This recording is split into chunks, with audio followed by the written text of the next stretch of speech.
Alright, happy Volvo owners. We're almost there. Everything's in place, okay? Radiator, all the coolant hoses. I've topped the engine off with fresh oil. And last step is the flushing the coolant.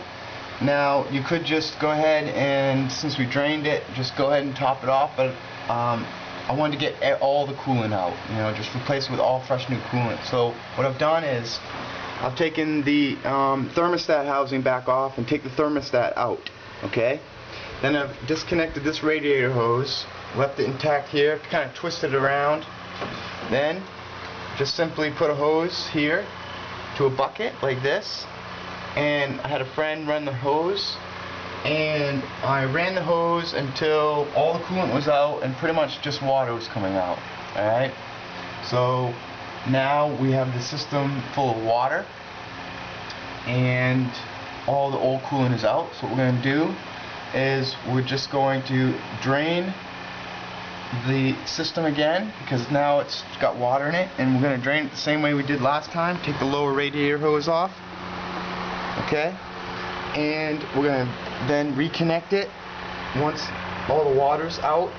And what I'm going to do, just to be sure, is I'm just going to run some air through here. Just blow some air in there, and any residual water or vapor, whatever, will come out. At that point, the system is flushed and empty. So after I drain the water out and I reconnect these hoses, put my thermostat back in, okay, correctly, put the bracket back on, reconnect the hoses, then we're going to refill the system, okay? And how you do that, once everything's back installed, the drain cock that we discussed earlier down here, you're just going to loosen that drain cock, okay? And they recommend putting a hose at the end, little hose, and like 1/4-inch hose or something, coming out down to a bucket down to the ground.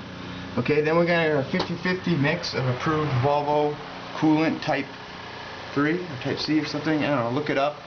And we're going to make sure the heater controls are on hot in the cabin. And then once everything's back reconnected, in order to fill the system again, is you're going to loosen that drain cock. You're going to have your 50-50 coolant mix, and you're going to slowly pour it back into this expansion tank. Slowly, because the air needs to be able to escape. You don't want to get it. You don't want to get an air block in there. Okay. So you slowly start to fill it up until coolant starts coming out of the drain cock. At that point, you tighten the drain cock, and you're ready to run your engine. Okay, you can just leave this cap off and run your engine and fill this as needed. And that's it.